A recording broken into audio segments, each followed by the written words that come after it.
नमस्कार दोस्तों। तो पाकिस्तान को यूएस से जो उम्मीदें थी, यूएस उस पर काफ़ी हद तक खरा उतर रहा है। यूएस ने रिसेंटली 1.3 बिलियन डॉलर्स पाकिस्तान के गोल्ड प्रोजेक्ट में इन्वेस्ट करने का प्लान कर लिया है। ये पूरा प्रोजेक्ट रेकोडिक प्रोजेक्ट जो काफ़ी फेमस है, अनाउंसमेंट इसकी 2022 में हो गई थी, कुछ डिस्प्यूट भी हुआ था इसको लेकर के, लेकिन ये बहुत ही मैग्नानिमस 7 बिलियन डॉलर्स का ये पूरा प्रोजेक्ट है, रेकोडिक प्रोजेक्ट। और कहा जा रहा है कि साल 2028 तक यहाँ से प्रोडक्शन शुरू भी हो जाएगी।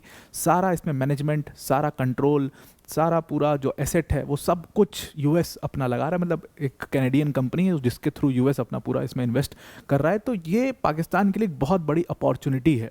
पाकिस्तान की सरकार इसको बहुत बड़ी अपॉर्चुनिटी की तरह देख रही है। लेकिन बालूचिस्तान के जो लोग हैं वो इससे बहुत ज़्यादा नाखुश है, और जितनी आप लड़ाई इस समय पर देख रहे हो वो एक्चुअल में कहीं ना कहीं इसी प्रोजेक्ट के ऊपर केंद्रित है। एक तरीके से पूरी रेकोडिक इस माइनिंग को लेकर के बालूचिस्तान के लोग बहुत ज़्यादा नाखुश हैं, और उनका ऐसा मानना है कि ये रोटी है बंदरों ने आपस में बांट ली, हमें इसमें कुछ भी नहीं मिला है। ये वो वाली स्थिति यहाँ पर हो चुकी है बालूचिस्तान के लोगों के साथ। और इसीलिए बलूचिस्तान लिबरेशन आर्मी ने जो अभी प्रेशर दिया है पाकिस्तान की सरकार पे, जो पुश मारा है, जो ऑपरेशन हिरोइफ जो पूरा लॉन्च किया था, और जो बलूचिस्तान लिबरेशन आर्मी के लड़ाके जिस तरीके से पाकिस्तान की आर्मी को दौड़ा दौड़ा के पीट रहे थे, वो कहीं ना कहीं इस प्रोजेक्ट उसकी बहुत बड़ी देन है। यूएस कुछ भी करके इस पूरे रीजन का जो क्रिटिकल मिनरल्स है, ये बात सिर्फ गोल्ड तक की नहीं है, गोल्ड कॉपर की नहीं है, पूरे क्रिटिकल मिनरल्स जो हैं उनके ऊपर एक कंट्रोल लेना चाहता है और सिक्योर करना चाहता है अपनी सप्लाई लाइंस को। ये उसी की कोशिश का एक पहला स्टेप आप कह सकते हो कि ये हो रहा है। इसके बारे में डिटेल में डिस्कस करते हैं, पर वीडियो में आगे जाने से पहले एक बड़ी अनाउंसमेंट है अनअकैडमी टीम की तरफ से कि अगर आप यूपीएससी सीएससी की प्रिपरेशन कर रहे हो तो प्रीलिम्स का नोटिफिकेशन निकल चुका है। प्रीलिम्स 24 मई को होने वाला है, और उसके लिए आपको ज़बरदस्त तरीके से प्रिपेयर कर लेना चाहिए, ज़बरदस्त रिवीजन कर लेना चाहिए। अनअकैडमी रिवीजन टेस्ट सीरीज जो है वो आपके रिवीजन में मदद करेगा। 8 सब्जेक्ट वाइज इसमें ऑनलाइन टेस्ट आपको मिलेंगे, 22 फुल लेंथ टेस्ट मिलेंगे, ओएमआर बेस्ड प्रैक्टिस होगी, 11 जीएस के, 11 सीसैट के। जितने भी क्वेश्चंस आप इसमें देख रहे हो सारे एजुकेटर्स ने खुद क्यूरेट किए होंगे। ओएमआर बेस्ड प्रैक्टिस आपको मिलेगी, और हर टेस्ट के बाद आपको एक डिटेल्ड सॉल्यूशन भी मिलेगा इसमें। इसका कॉस्ट सिर्फ 1999 है। अगर आप इस पूरे टेस्ट सीरीज़ को ज्वाइन करना चाहते हैं तो आप मेरा कोड इस्तेमाल कर सकते हैं, उसमें APYT10 मेरा कोड है, इसको जा करके वहाँ यूज़ कोड के ऑप्शन में इस्तेमाल करिएगा।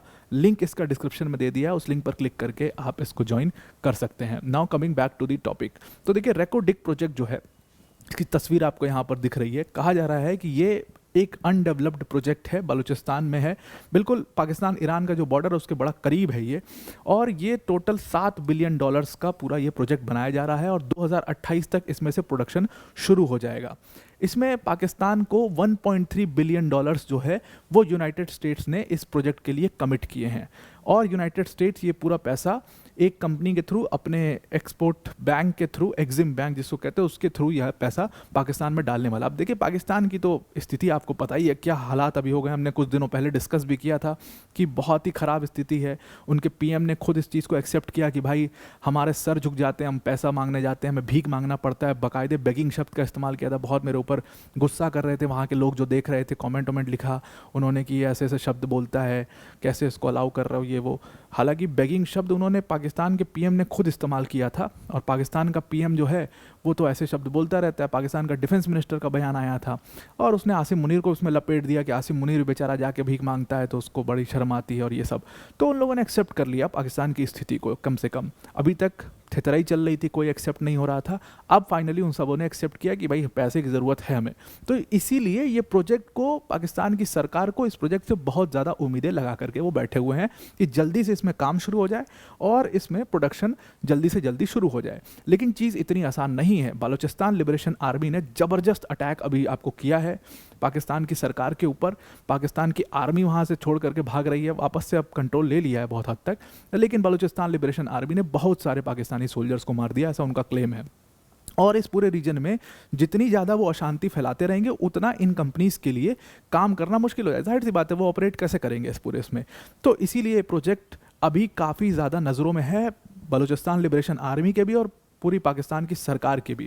देखिए इसमें एक बहुत बड़ी माइनिंग कंपनी है जिसका नाम है बेरिक माइनिंग कॉरपोरेशन। ये Canadian mining company Barrick mining corporation, जिसके थ्रू ये पूरा प्रोजेक्ट चलेगा। ये Canadian mining company Barrick mining corporation कोई छोटी मोटी कंपनी नहीं है, इसमें बहुत बड़े बड़े ग्रुप्स का पैसा लगा हुआ है, वैनगार्ड ग्रुप का पैसा लगा हुआ है, इसमें ब्लैक रॉक का पैसा लगा हुआ है। तो ये सब यूएस बेस्ड हैं, आपको पता ही है कि सारे टाइकून्स जो हैं वो यूएस बेस्ड हैं, उनका पैसा इसमें बैरिक माइनिंग कॉरपोरेशन में लगा हुआ है।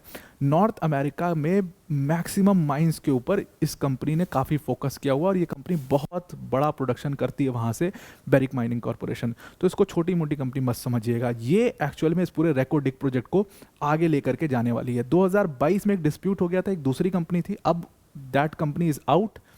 और ट्रंप के आने के बाद आपको पता है बैरिक माइनिंग कॉरपोरेशन जो है वो ज़बरदस्त तरीके से उसको पूरा एक तरीके से होल्ड इसमें मिल गया है। इसी के थ्रू यूएस अपना इन्वेस्टमेंट कर रहा है। यूएस का जो इन्वेस्टमेंट है that will be channel through export import bank of United states, जिसको हम एग्जिम बैंक के रूप में जानते हैं। यूएस का बहुत सिंपल सा ऑब्जेक्टिव है कि भाई हमें किसी भी तरीके से यहाँ के जितने भी क्रिटिकल मिनरल्स हैं उसको सिक्योर करना है और फिर हमें अपनी सप्लाई लाइन को स्ट्रेंथन करना है। चाइना की जो मोनोपोली है उसको किसी तरीके से ख़त्म करना है और उसके लिए बलूचिस्तान बहुत ही ज़्यादा इंपॉर्टेंट है। देखिए चाइना का जो पूरा प्रोजेक्ट था सीपेक कॉरिडोर का, वो एक्चुअली में पूरा प्रोजेक्ट का फोकस यही था, the objective was to take control of this whole region. अब जब पाकिस्तान बहुत करीब चला जा रहा है यूएस के, चाइना ने अभी तक तो चाइना शांत है, कोई स्टेटमेंट्स के ऊपर नहीं आ रहे हैं, इस प्रोजेक्ट से China is not at all happy और यूएस जल्दी से जल्दी इस प्रोजेक्ट को स्टार्ट करना चाहता है। बीच में जो प्रॉब्लम है वो बलूचिस्तान लिबरेशन आर्मी का प्रॉब्लम है।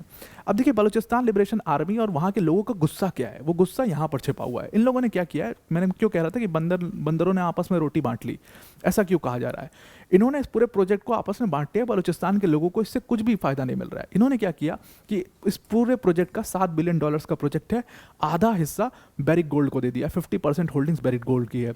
वो सारा मैनेजमेंट वहाँ का देखेगा, सारा ऑपरेशन राइट्स उसके पास है, सारा प्रोडक्शन राइट्स उसके पास है।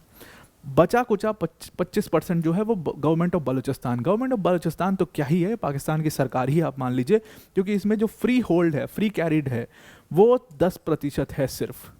बाकी अगर आप 15% देखोगे तो उसका पूरा जो जिम्मेदारी है वो बलूचिस्तान मिनरल रिसोर्सेज लिमिटेड के पास है, जो कि एक गवर्नमेंट ओन्ड कंपनी है और जिसको सरकार होल्ड करती है। और पाकिस्तान में आपको पता ही कि स्टेट गवर्नमेंट्स का कोई बहुत कुछ चलता नहीं है, वहाँ पर जो सेंटर गवर्नमेंट है वही सब कुछ चला रही है एक तरीके से। तभी तो बलूचिस्तान के लोग इतना प्रोटेस्ट कर, बलूचिस्तान मतलब वहाँ का चीफ मिनिस्टर कुछ नहीं बोल पा रहा है, वो चीफ मिनिस्टर बेचारा चुप होकर के चला गया, उससे जब सवाल पूछा गया। तो ये स्थिति है बलूचिस्तान में सरकार की। तो आपको पता ही वो पाकिस्तान की ही सरकार है। बाकी का जो 25% है वो पाकिस्तान ने सीधा सीधा ले लिया है। वो आप देखोगे तो oil and gas development company limited और पाकिस्तान पेट्रोलियम लिमिटेड, जिसको पीपीएल कहते हैं, ये सारी कंपनीज ने मिलकर के बाकी का 25% ले लिया है। इसमें सारा पैसा वैसा ये लोग डाल रहे हैं और इनका 50% इसीलिए दे दिया गया है और बाकी इन लोगों ने आपस में बांट लिया है। तो पाकिस्तान की सरकार को, पाकिस्तान को काफ़ी ज़्यादा इससे फ़ायदा होने वाला है, इससे खूब पैसा कमाने वाले हैं वो लोग, इससे उनके रिजर्व भरने वाले हैं, सब कुछ होने वाला है। लेकिन एक बहुत ही समझने वाली बात यह है कि इससे जो लाभ है, इससे जो लाभ बलूचिस्तान के लोगों को होना चाहिए, जो लोग एक्सपेक्ट कर रहे थे, वो बिल्कुल भी नहीं होगा। और इसीलिए सारा बवाल ये पूरा बलूचिस्तान के अंदर में हो रहा है। कहीं ना कहीं उसके केंद्र में रेकोडिक प्रोजेक्ट है, $7 बिलियन जिसमें इन्वेस्ट किए जा रहे हैं। इसीलिए अभी लगातार बहुत सारे अटैक्स बलूचिस्तान लिबरेशन आर्मी ने किए और बलूचिस्तान के लोगों को का सपोर्ट भी बलूचिस्तान लिबरेशन आर्मी को पूरी तरीके से मिल रहा है। दूसरी तरफ अफगानिस्तान भी नहीं चाहता कि इस तरीके के प्रोजेक्ट्स बलूचिस्तान में आए, क्योंकि फिर उनका क्लेम जो है वो बहुत हल्का, बहुत ढीला पड़ जाएगा। तीसरी बात यह है कि सीधा सीधा इस प्रोजेक्ट की एक सबसे बड़ी प्रॉब्लम है कि इसमें एक रेलवे लाइन बनाया जा रहा है। इस रेलवे लाइन के लिए चाहिए लैंड बहुत सारा, और लोगों का इसमें बहुत सारी ज़मीन अधिग्रहण की जा रही है, जिसका पैसा भी उनको प्रॉपर तरीके से नहीं मिलना है, ऐसा लोगों का मानना है। ये रेलवे लाइन जो बन रही है, इससे ये कॉपर जो भी निकालेंगे यहाँ से उसको कराची तक भेजेंगे और उसके बाद उसको एक्सपोर्ट करेंगे। इसको लेकर के भी गुस्सा है कि भाई हमारा मिनरल सब कुछ हमारा, लैंड हमारा, सब कुछ हमारा, तुम सरकार निकाल रही है, सरकार कमा रही है, हमें मिल रहा है ज़ीरो, कुछ भी नहीं। तो इसलिए लोग का काफ़ी गुस्सा है। और इसमें बड़े बड़े पार्टीज, बड़ी बड़ी जो कहते हैं ना जाइंट्स, वो लोग इसमें इन्वॉल्व हैं। Asian development bank, international finance corporation, ये सब ने मिल करके $2.6 बिलियन का फाइनेंस पैकेज जो है इसके लिए अप्रूव किया हुआ है। तो ये प्रोजेक्ट आप समझ सकते हो कितना बड़ा, कितना मैग्नानिमस है पूरा। इससे मतलब अनुमानित ये है कि कम से कम लगभग 2 लाख मेट्रिक टन कॉपर जो है फर्स्ट फेज़ में यहाँ से निकलेगा, जो कि पूरी इस बैरिक माइनिंग का जो रेवेन्यू है उसको डबल तक कर सकता है। इतना ज़्यादा कैपेसिटी इस पूरे प्रोजेक्ट के अंदर है। और पाकिस्तान की सरकार, आपको पता ही है, जहाँ पैसा देखा तो वहीं जीभ लपलपाई, वो वाली स्थिति हो जाती है। तो इसीलिए रेको डिग प्रोजेक्ट इस समय पर पाकिस्तान की सबसे इम्पॉर्टेंट स्ट्रैटेजीज में से एक है, और कैनेडियन कंपनी जो है उसके लिए ये सब कुछ करने को तैयार है। बल्कि इनके पीएम ने खुल करके इस बात को कह दिया कि भाई हमारी जो माइनिंग सेक्टर है वो उसका डेवलपमेंट हो रहा है, इससे और ज़्यादा इन्वेस्टमेंट हम मतलब एक्सपेक्ट करते हैं, और इन्वेस्टमेंट हो हमारे अंदर, हमारे कंट्री के अंदर। हम इकोनॉमिक रिफॉर्म्स भी कर रहे हैं, इससे हम बहुत सारे बिलियंस ऑफ डॉलर्स पैसा जो है उसको जनरेट करेंगे, और जिससे हम अपनी कंट्री की इकोनॉमी को हेल्प कर पाएंगे, हम अपने रिजर्व्स को भर पाएंगे, हम बहुत सारे, हम अपने लोन चुकता कर पाएंगे, ये सारी काम कर पाएंगे। हालांकि करेंगे सब कुछ नहीं, बहुत करप्ट, हाईली करप्ट ऑफिशियल्स हैं, और आर्मी जहाँ पर इन्वॉल्व हो जाती है इनका वहीं पर बेड़ा गर्क हो जाता है। तो ये सब कहने वाली बातें, करेंगे ये सब कुछ नहीं, कर ये सब कुछ भी नहीं पाएंगे। तो अब आपको ये पूरी आर्टिकल समझ में आ गया होगा। आज के लिए इतना ही। Thank you and have a nice day.